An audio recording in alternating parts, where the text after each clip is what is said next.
우리 오늘 함께 읽은 본문 열왕기하 10장의 이야기는요, 지난 9장에 이어서 오므리 왕조, 아합과 이세벨로 대표되는 그 오므리 왕조가 심판을 받는 내용이라고 할 수 있습니다.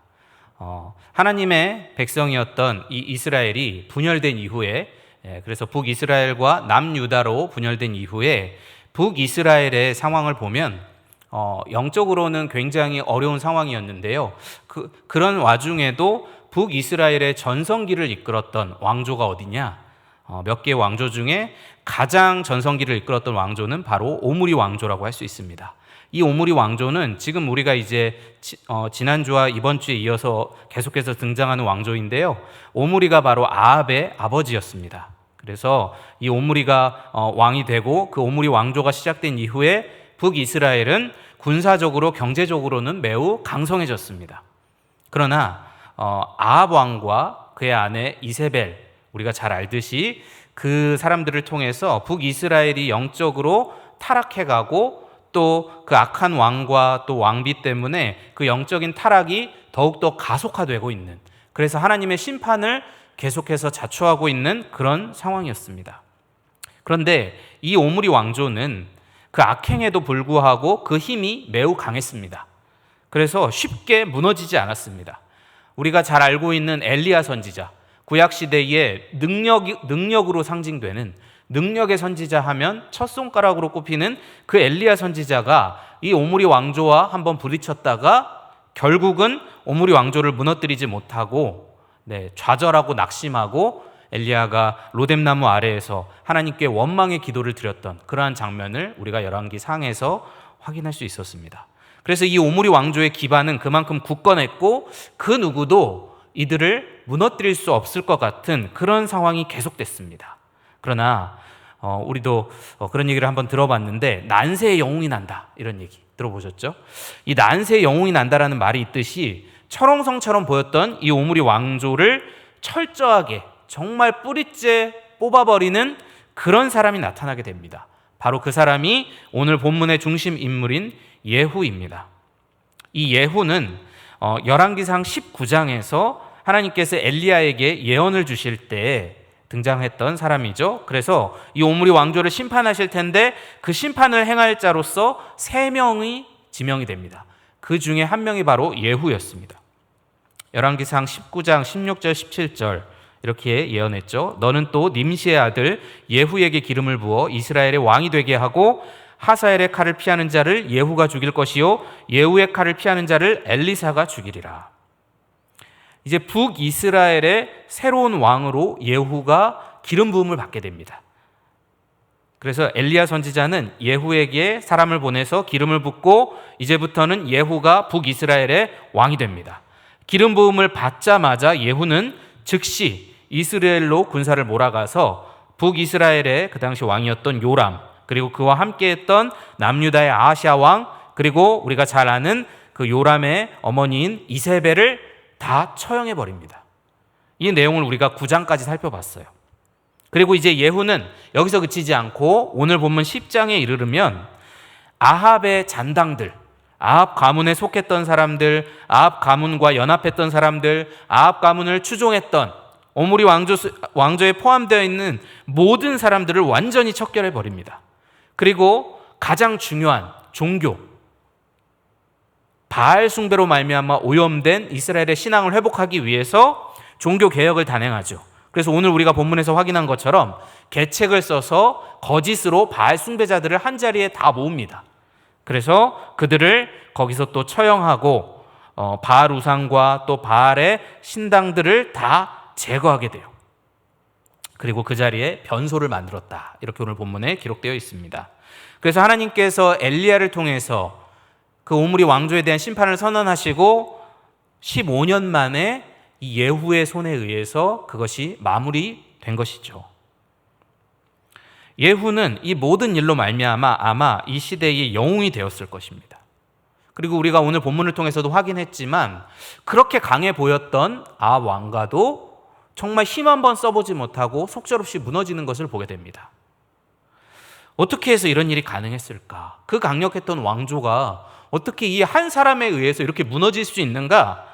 예후라는 사람이 물론 지혜롭기도 하고 용기도 있었지만 이 예후 한 사람의 힘으로는 도저히 가능한 일이 아니었겠죠. 이 일이 가능했던 것은 결국 하나님께서 그렇게 말씀하셨기 때문에 하나님의 약속의 성취로 말미암아 그 일이 다 이루어진 것입니다. 이러한 사실을 예후 자신도 잘 알고 있었어요. 그래서 오늘 본문 10절에 보시면 예후가 이렇게 이야기하죠. 그런즉 이제 너희는 알라 곧 여호와께서 아합의 집에 대하여 하신 말씀은 하나도 땅에 떨어지지 아니하리라. 여호와께서 그의 종 엘리야를 통하여 하신 말씀을 이제 이루셨도다. 그러니까 예후도 자기 스스로 알고 있었어요. 자기가 뭐 대단한 사람이어서가 아니라 하나님께서 말씀하셨고 엘리야에게 말씀하신 그대로 다 이루어지고 있는 것이다. 그래서 사실 예후는 담대하게 계속해서 개혁을 추구할 수 있었어요. 아마 처음에는 의심하는 마음이 있었을지 모릅니다. 그런데 한번 전투에 나가서 승리하고 또 승리하고 또 승리하는 걸 보면서 야, 이게 정말 하나님 말씀하시는 대로 그대로 다 이루어지는구나. 내가 두려워할 필요가 없구나 라는 어떤 담대함을 이제 개혁을 하면 할수록 더욱더 얻게 됐을 것입니다.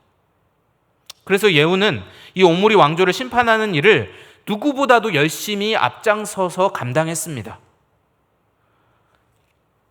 그래서 이 예후도 자기의 열심을 좀 이렇게 홍보합니다. 오늘 보면 16절에 보시면 여호나답에게 이런 이야기를 하죠.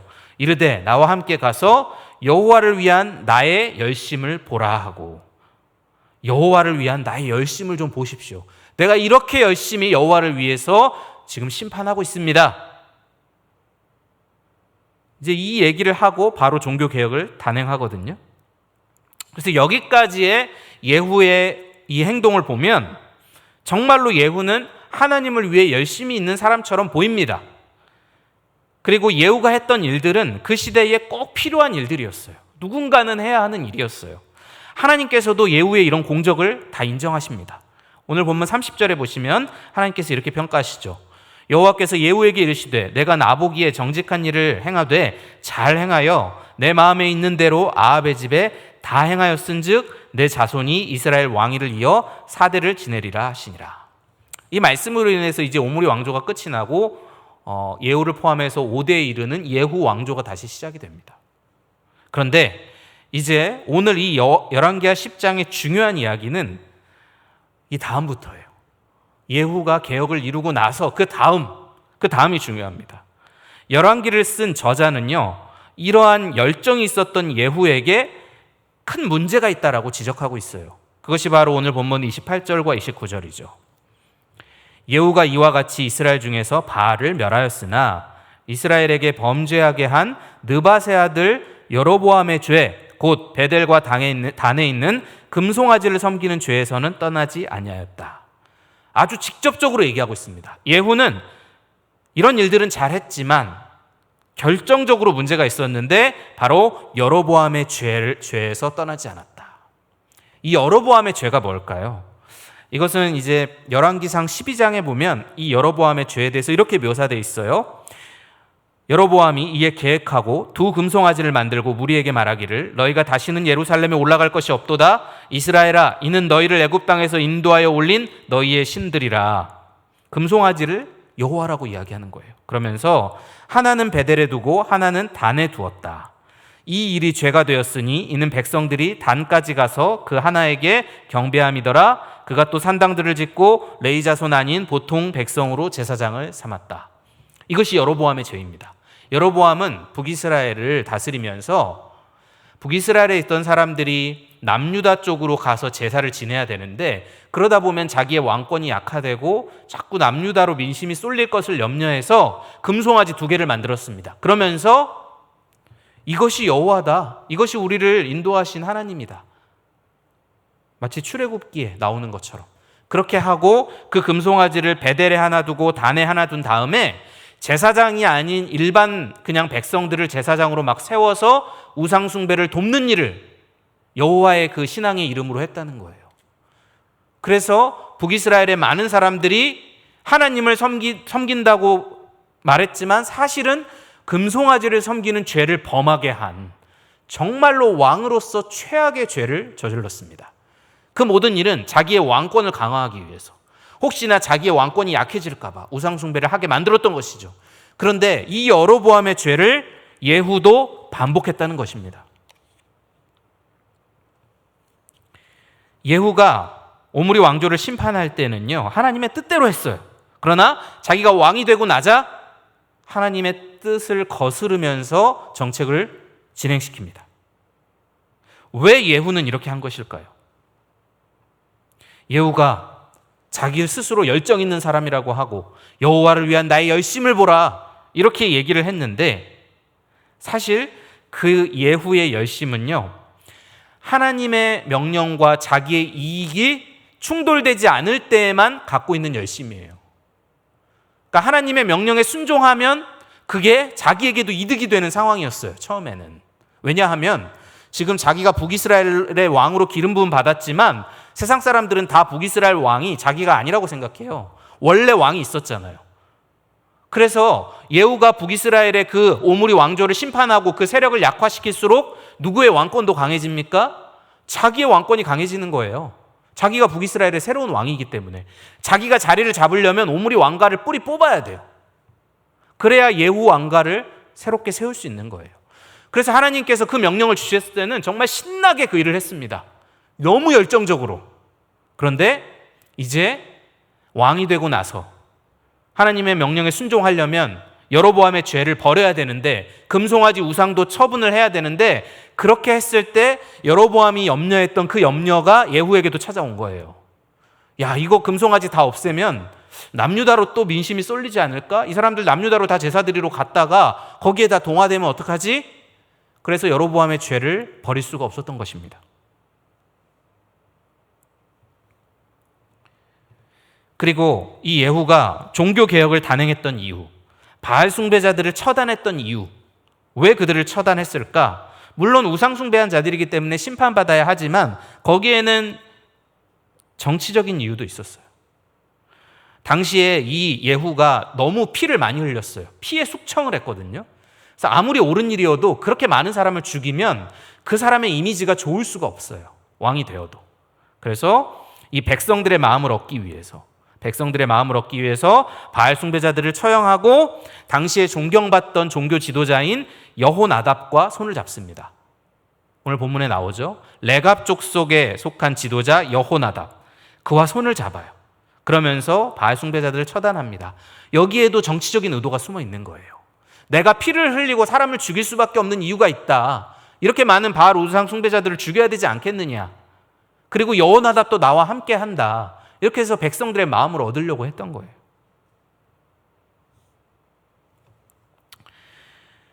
여러분, 이제 이 모습을 보면 예후에게는 두 얼굴이 있다는 것을 우리가 알게 돼요. 하나님을 위한 열심, 예후에게 분명히 있었습니다. 그 열심은 우리에게도 필요해요. 로마서에 보면 열심을 품고 주를 섬기라 분명히 말씀하셨어요. 그런데 우리에게 열심이 있을 때에 그 열심이 어떤 종류의 열심이냐, 그것도 매우 중요합니다. 내가 단지 하나님을 위하고 하나님을 위해서 열심히 살고 많은 것을 한다 했을 때 그것으로 다 되는 것이 아니라 내가 가지고 있는 내 열정, 내 열심이, 하나님을 향한 그 열심이 어떠한 열심인가, 그 열심 안에 불순물이 없는가를 점검해 봐야 된다는 거예요. 저는 이제 사역을 시작한 이후에, 사역자가 된 이후에 종종 혼자 그런 상상을 해봐요. 하나님께서 만약에 오늘 기도하고 있는데 나에게, 자, 이제 한국에서 사역은 다 됐으니까 내년부터는 이제 아프리카로 가라. 너의 한국에서의 소명은 다 끝났다. 개포동 교회에서 소명 다 끝났으니까 너는 이제 이름도 없이 빛도 없이 아프리카 선교지 오지에 가서 복음 전해라. 죽을 때까지. 그렇게 말씀을 하시면 어떡하지? 여러분은 그런 생각 안 해보셨나요?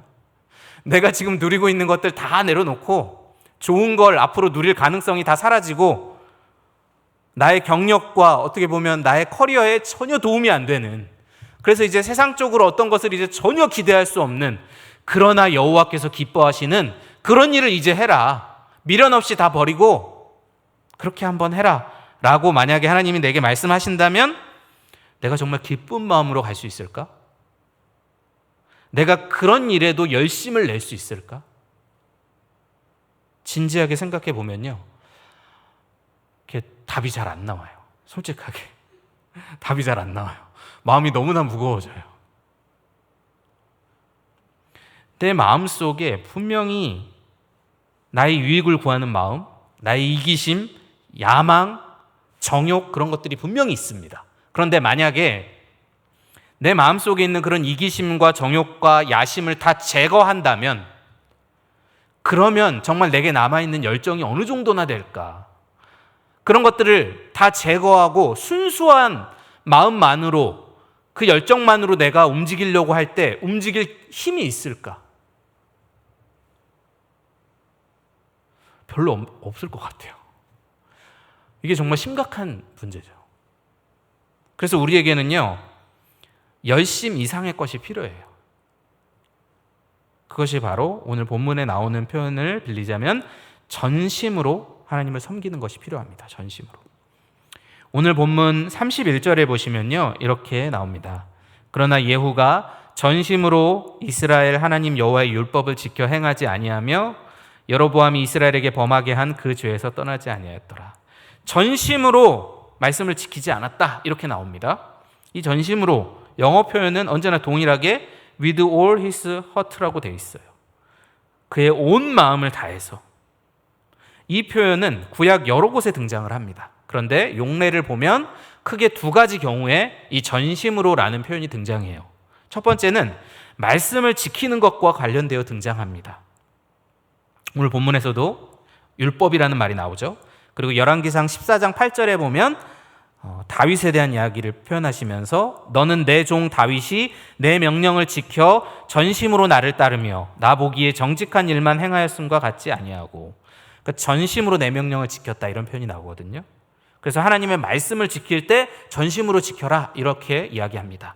그리고 두 번째 용례는 하나님을 사랑할 때 어떻게 사랑해야 되느냐, 하나님을 사랑하는 것과 관련되어 이 표현이 등장해요.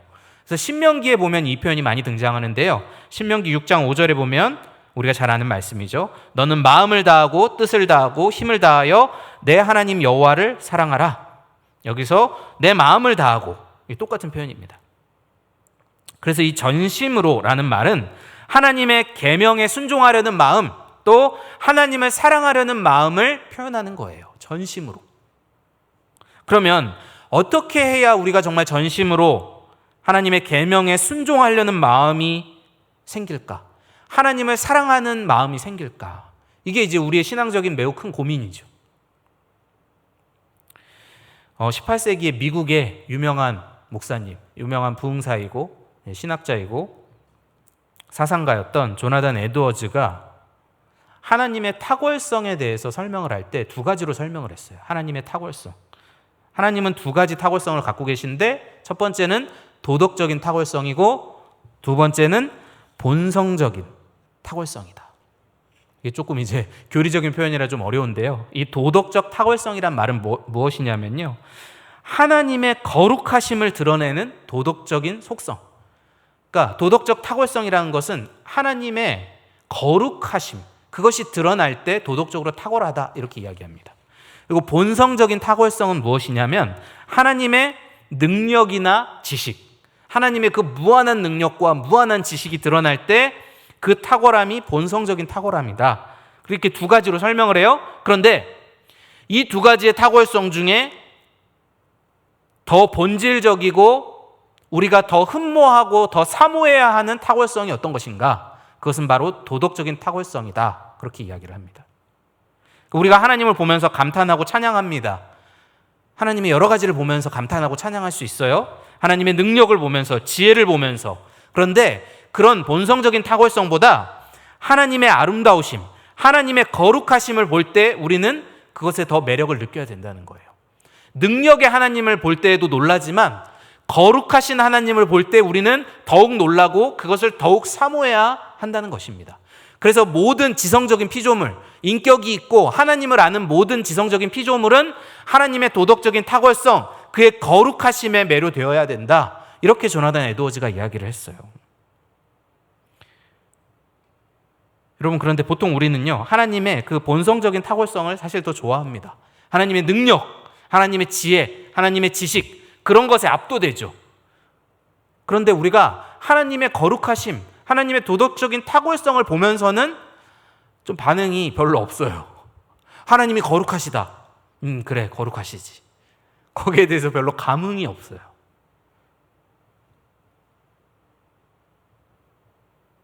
우리는요, 우리 눈에 좋아 보이는 것들을 매우 가치 있게 여기거든요. 우리 눈에 그냥 좋아 보이는 것들. 우리가 하나님의 거룩하심에 대해서 매력을 느끼지 못하는 이유, 그것은 우리의 가치 기준이 왜곡되어 있기 때문이에요. 우리의 가치 기준이. 예후는요, 자신의 정치적인 성공과 왕권의 강화라는 그 가치가 가장 좋아 보였어요. 자기 눈에. 여로보암의 죄를 지으면서까지 추구할 그런 가치로 보였어요. 그러나 하나님은 거룩하신 하나님이시기 때문에 여로보암의 죄를 싫어하셨고 자기의 백성들이 우상을 섬기는 것을 너무나 싫어하셨어요. 그리고 그것을 가슴 아파하셨어요. 그런 하나님의 거룩하심에 대한 것은 예후에게 별로 매력적이지 않았어요. 우리가 하나님을 전심으로 사랑하고 그의 계명을 지키려면 우리의 이 가치 체계가 뒤집어져야 돼요. 내 눈에 좋아 보이는 것이 아니라 하나님의 거룩하심이, 그분의 도덕적인 탁월함이 내게도 최고의 선으로 보여야 돼요. 그게 정말 내 모든 것을 다 내던지고 추구할 만큼의 가장 탁월한 가치로 그것이 내게 여겨져야 돼요. 그러한 가치의 체계를 우리가 가지고 있어야 돼요. 어떻게 우리의 가치 체계를 이렇게 바꿀 수 있을까? 예후의 이야기로 돌아가 보면요, 하나님께서는요, 예후가 전심으로 하나님을 사랑하고 그의 가치 체계를 좀 바꾸도록 사실 많은 작업을 하셨습니다. 하나님은 그를 많이 교육시키셨어요. 먼저 하나님은 예후에게 잘못된 가치를 추구하며 사는 자들, 하나님의 거룩하심을 멸시하는 자들, 하나님의 계명을 멸시하는 자들이 어떤 최후를 맞이하는지를 가장 생생하게 목격하게 하셨어요. 예후가 그들을 직접 죽였거든요.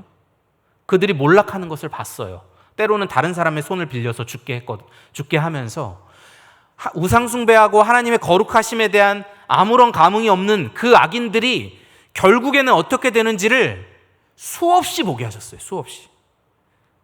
그 피의 심판을 수없이 보게 하셨어요. 마치 구약의 동물 제사를 하듯이 죄인들이 동물 제사 드릴 때 직접 동물을 잡아 각을 뜨고 피를 다 뒤집어 쓰면서 죄를 사하려면 어떤 일들이 있어야 되고 죄를 범하면 어떤 일이 일어나는지를 생생하게 학습한 것처럼 이 예후는 자신의 개혁의 과정을 통해서 그 죄가 얼마나 심각한 것인지, 하나님의 거룩하심이 얼마나 중요한지를 계속해서 봤던 거예요. 하나님이 그거 왜 보여주셨겠어요? 예후 안에 있는 그 악인들과 똑같은 마음, 우상 숭배하고 싶고 자기의 유익을 구하고 싶고 여로보암의 죄를 떠나기 싫은 그 마음이 있다는 것을 하나님이 아셨기 때문에 예후에게 계속 사인을 보내는 것입니다. 예후야, 지금 네가 심판하는 사람들 언젠가는 너도 그 자리에 있을 수 있다. 네가 그 악한 마음에 지금 숨겨져 있는, 열정이 있는 것처럼 보여서 숨겨져 있는 그 악한 마음을 돌이키지 않으면 심판이 임한다. 하나님이 계속 사인을 보내시는 거죠. 그리고 하나님이 또 예후에게 취했던 중요한 조치가 이 레갑 족속의 여호나답을 만나게 한 것이에요. 여호나답이 그를 찾아가거든요. 이 여호나답은 누구인가? 그가 레갑 족속의 지도자로 나오는데요. 이 레갑 족속은 나중에 예레미야서에 35장쯤에 나옵니다. 그래서 예레미야서에 보시면 이 레갑 족속이 타락한 이스라엘에게 경종을 울리고 타락한 이스라엘과 반대되는 모범적인 사람들로 그려져요. 이 레갑 족속은 자신들의 조상이라고 할 수 있는 여호나답, 요나답 혹은 여호나답이라고 하는 오늘 본문에 등장하는 그 사람이 준 명령을 대대로 지키면서 살아갑니다. 대대로. 여호나답이 뭐라고 명령을 줬냐면 자기 레갑 족속에게 너희는 포도주를 마시지 말아라. 왜 마시지 말라고 했냐면 그 당시에 그 타락하고 방탕한 사치하는 그 상징이 포도주였거든요. 그래서 너희는 포도주를 마시지 말아라. 우리 족속은 포도주 안 먹는다. 그리고 또 여호나답이 무엇을 명령했냐면 포도원을 소유하지 말고 집을 짓지 말고 어떤 땅을 소유하지 말고 그냥 장막에서 살아라. 이렇게 명령했어요. 그 당시에 토지 질서가 그 아합 왕으로 인해서 매우 문란해졌기 때문에 레위기의 토지법이 지켜지지 않고 신용 규정이 안 지켜졌기 때문에 그것에 어떻게 보면 저항하는 의미로 레갑 족속은 그렇게 살아라 여호나답이 명령을 했는데 포로기 시대까지 그 명령을 대대로 지킵니다. 레갑 족속은. 그래서 나중에 하나님께 칭찬을 받아요. 그래서 이 레갑 족속은 타락한 북이스라엘 사람들이 보기에 자기들과는 너무나 다르게 사는 정말 별종 같은 정말 신기한 사람들이었어요. 그 레갑 족속의 지도자인 여호나답을 하나님이 예후와 만나게 하신 거예요. 그와 교제하게 하신 거예요.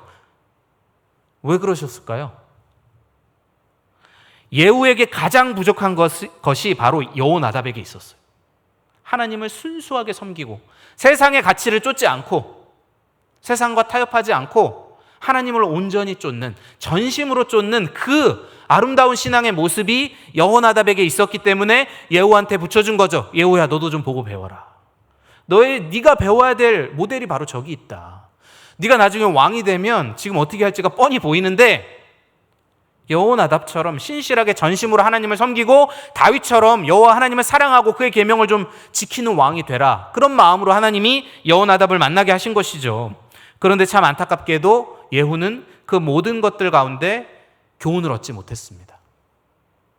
여러분, 하나님께서 우리에게도요 동일하게 하십니다. 예후를 교육하셨던 것처럼 우리에게도 동일하게 하세요. 어떻게 하시죠? 하나님은 이 성경의 말씀과 과거의 역사와 그리고 현재의 뉴스를 통해서 악인들의 최후가 어떠한지를 우리에게 계속 보여주고 계세요. 하나님의 거룩하심을 멸시하는 자들의 끝이 어떠한가? 그들의 삶이 어떠한가? 그들의 파괴적이고 피폐한 그들의 정신세계가 어떠한가? 성경을 읽어도 나오고 과거의 역사책을 봐도 나오고 뉴스를 틀면 매일매일 그런 소식들이 쏟아져 나옵니다. 그거를 그냥 무심코 들으시면 안 돼요. 하나님의 거룩하심의 그 가치를 알지 못하고 세상적인 가치를 쫓다가 때로는 유명인들도 무너지고 범죄도 저지르고 사회적인 지탄을 받고 그 삶이 무너지는 수없이 많은 사람들이 있잖아요. 그런 소식들을 우리가 접할 때에 무엇을 느끼시나요? 저 사람들하고 나는 달라. 혹시 이렇게 생각하시나요? 그렇지 않죠. 우리 다 알고 있잖아요. 그 사람들이나 우리나 똑같은 탐심이 있고 똑같은 죄성이 있다는 것. 다만 하나님의 은혜로 우리는 그것을 실행하지 못했고 그 마음을 지금 숨기고 있을 뿐이지 그들은 담대하게 실행하다가 망한 것이고, 그래서 우리가 그런 교훈을 얻어야 되는 거죠. 그리고 하나님께서 우리에게 때로 여호나답과 같은 사람을 붙여주십니다. 우리 주변에 나와는 너무나 다르게 사는 사람. 야, 예수 믿으려면 저 사람처럼 살아야 되는데 왜 나는 이렇게 살고 있지? 왜 나는 이렇게 세속적인 가치를 쫓아서 살고 있지? 왜 나는 거룩하신 하나님에 대해서 아무런 흠모함이 없지? 왜 나는 세상적인 것에는 막 마음이 끌리고 막 내 인생을 던질 수 있을 것 같고 막 그런데 하나님의 거룩하심을 추구하는 일에는 왜 이렇게 열정이 없지? 여호나답과 같은 사람을 하나님이 붙여주실 때에 그런 사람들의 삶을 볼 때에 우리가 좀 충격을 받아야 돼요. 그래서 여러분, 그런 실제 모델이 내 주변에 혹시 없으면 책을 통해서라도 성경을 통해서라도 충격을 받아야 돼요. 우리의 신앙의 선배들이 어떻게 살았는가? 불과 100년, 200년 전에 살았던 사람들이 도대체 우리랑은 너무나 수준의 격차가 커요. 신앙생활에 있어서. 아까 제가 얘기했던 조나단 에드워즈 같은 경우도 그가 10대 시절에 작성했던 결심문 같은 걸 읽어보면 거의 이런 표현이 좀 웃기지만 거의 사도 바울급의 신앙인이구나 그런 느낌이 막 나요. 그 실제로 역사에 그런 영향력을 행사했어요. 우리가 신앙생활 하는 수준이랑 우리 신앙의 선배들이랑은 정말 엄청난 격차가 있습니다. 이런 모습을 보면서 우리가 충격을 받아야 되는 것이죠. 이 사람도 똑같은 죄인이고 이 사람도 똑같은 예수 믿었고 조나단 에드워즈도 나랑 사실 별반 다를 게 없는데 어떻게 이렇게 나하고는 다르게 살지? 여호나답은 왜 이렇게 나하고는 다르게 살지? 거기서 우리가 충격을 받고 변화를 받아야 돼요. 내 가치 체계를 바꿔야 돼요. 말씀을 맺겠습니다. 여러분, 우리가 하나님을 향한 열심 좋습니다. 그런데 그것은 얼마든지 위장될 수 있어요. 그 열심 속에 내 정욕과 이기심과 야심이 뒤섞여 있을 수 있어요. 그래서 그냥 열심만으로는 부족합니다. 열심을 넘어서 전심으로 하나님을 섬겨야 돼요. 우리의 열심에서 불순물을 제거해야 돼요. 나의 가치 체계가 뒤집어져서 세상적 가치가 아니라 하나님의 거룩하심이 내게 가장 아름답고 선한 것으로 여겨지고 정말 그렇게 그것을 추구할 수 있는 사람이 되어야 돼요. 마치 예후처럼 내가 살아가고 있다면 하나님께서 오늘날도 여러 가지 사건을 통해서 나의 마음을 보게 하시고 나의 죄악된 마음을 보게 하실 때에 그것을 돌이켜야 되고 여호나답과 같은 신실한 사람을 만나게 하실 때에 충격을 받고 나도 그 사람들처럼 살기를 소원해야 돼요. 하나님은 이러한 변화를 매일매일 우리에게 촉구하고 계십니다. 그래서 하나님이 여전히 나를 변화시키기 위해서 일하고 계신다는 것을 깨닫고 이제는 열심을 넘어서 전심으로 하나님을 사랑하는 사람이 되어야 합니다. 우리 성도님들에게 이런 복이 임하시기를 간절히 소원합니다.